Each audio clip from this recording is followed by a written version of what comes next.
और आज बात मुलायम संदेश की, क्योंकि लगातार हार से समाजवादी कुनबे में हाहाकार मचा हुआ है। पहले शिवपाल ने तेवर दिखाए और अब आजम खान का कुनबा बागी हो रहा है, क्योंकि सलमान जावेद और मोहम्मद कासिम जैसे नेताओं ने आजम खान के समर्थन में इस्तीफा दे दिया है। अखिलेश यादव को समझ नहीं आ रहा कि वो हार की समीक्षा करें या फिर नेताओं को समझाएं। यही वजह है कि अब मुलायम सिंह यादव ने मोर्चा संभाल लिया है। आज मुलायम अखिलेश के साथ मैनपुरी पहुंचे, जहां कार्यकर्ताओं से संवाद किया, जिसका सीधा मतलब था कि इस मुलायम का आशीर्वाद अखिलेश के साथ इस बार भी है। लेकिन बड़ा सवाल यह है कि क्या मुलायम अखिलेश की टेंशन दूर कर पाएंगे?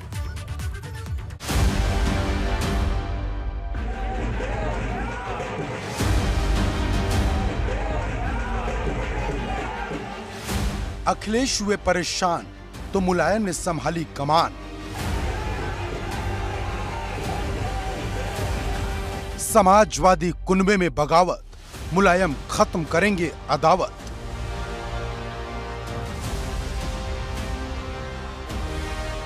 मुलायम का मार्गदर्शन, अखिलेश नतमस्तक।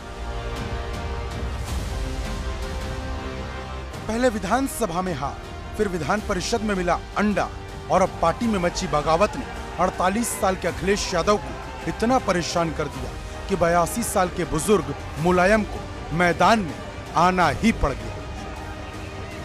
क्योंकि हार के बाद समाजवादी पार्टी में लगातार फूट मची है। पहले चाचा शिवपाल बागी हुए और अब आजम कुनबे की बगावत ने दूसरे मुस्लिम नेताओं को मुंह खोलने का मौका दे दिया है।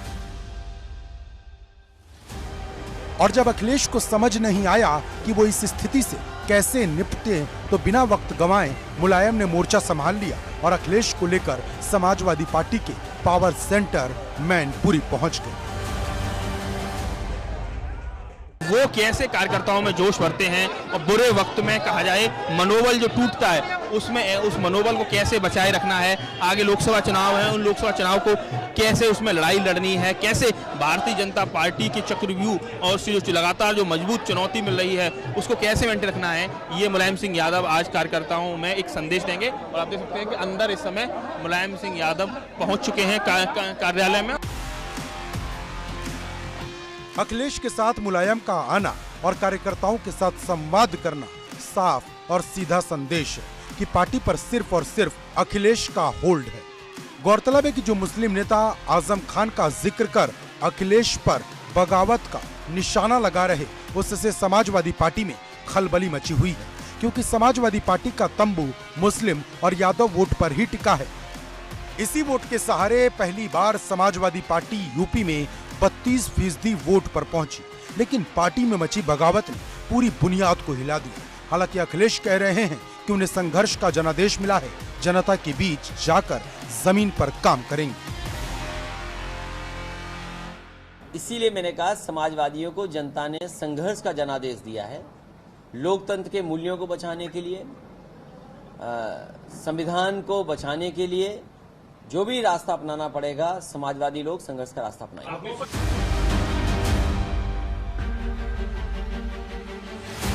लेकिन मुद्दे की बात यह है कि यादव और मुस्लिम वोटर्स को साधे रखने का अभी कोई ठोस प्लान अखिलेश यादव के पास नहीं है, क्योंकि शिवपाल यादव तक तो ठीक था, लेकिन अब आजम खान कुनबे के बागी तेवर भी सामने आने लगे हैं।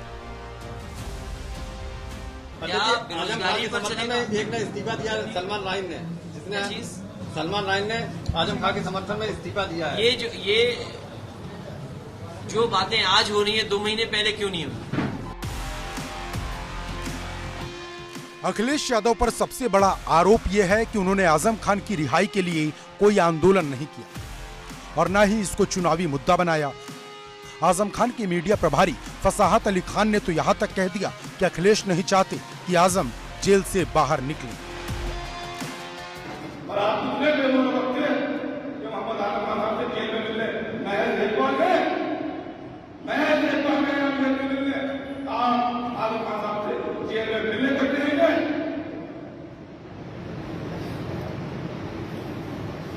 क्या ये मान लिया जाए? उत्तर प्रदेश के मुख्यमंत्री योगी आदित्यनाथ ने जो कहा है कि अखिलेश यादव जी आपने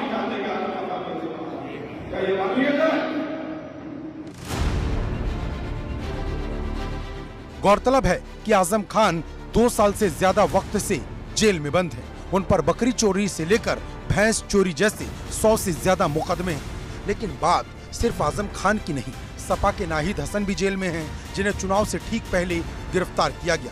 और अब यही वजह है कि जिस मुस्लिम वोट को सपा का मजबूत आधार माना जाता था, उसका भरोसा टूटता हुआ दिखाई दे रहा, क्योंकि आजम खान के समर्थन में सलमान जावेद राइन ने सपा से इस्तीफा दे दिया, जबकि शफीकुर रहमान बर्क जैसे नेता वेटिंग में खड़े हैं। जानकारों की माने तो शिवपाल और आजम के जाने से सपा को दोहरा नुकसान होगा। पहला, यादव वोट में सेंध लगेगी, दूसरा, मुस्लिम वोट कई धड़ों में बढ़ जाएगा और 24 में कुछ बड़ा करने का सपना पाले हुए अखिलेश का संघर्ष और ज्यादा बढ़ जाएगा, क्योंकि अब विरोधी भी समाजवादी पार्टी में पड़ी फूट पर चुटकी लेने लगे हैं। हार की समीक्षा हर पार्टी करती है और वो बेहतर जानते हैं कि हार क्यों हुई है, और जब तक लोगों की स्मृति रहेगी, वो पीढ़ी जिंदा रहेगी जिसने 12 से 17 वाला निज़ाम को देखा है, तो वो तो अपने जीवन में वोट डालेंगे नहीं, क्योंकि जब उनकी, और ख़ासतौर से टावा के लोग ज़्यादा समझ सकते हैं, जब उनकी सरकार होती है तो कोई बहू बेटी सुरक्षित नहीं होती है, प्लॉट सुरक्षित नहीं होता, मकान सुरक्षित नहीं होता है। ऐसे में सबकी निगाहें मुलायम सिंह यादव पर टिकी हैं, क्योंकि Samajwadi Party back to back हार के बाद सबसे मुश्किल दौर में खड़ी है। विधानसभा में सपा के सदस्यों की संख्या जरूर बढ़ी, लेकिन विधान परिषद के चुनाव में खाता भी नहीं खुला और अब विधान परिषद में तो नेता प्रतिपक्ष की कुर्सी पर संकट के बादल मंडरा रहे। ऐसे में पार्टी को एकजुट करने और आजम कुनबे की बगावत को खत्म करने की जिम्मेदारी फिर एक बार मुलायम सिंह यादव के कंधों पर है। Bureau report, ABP Ganga.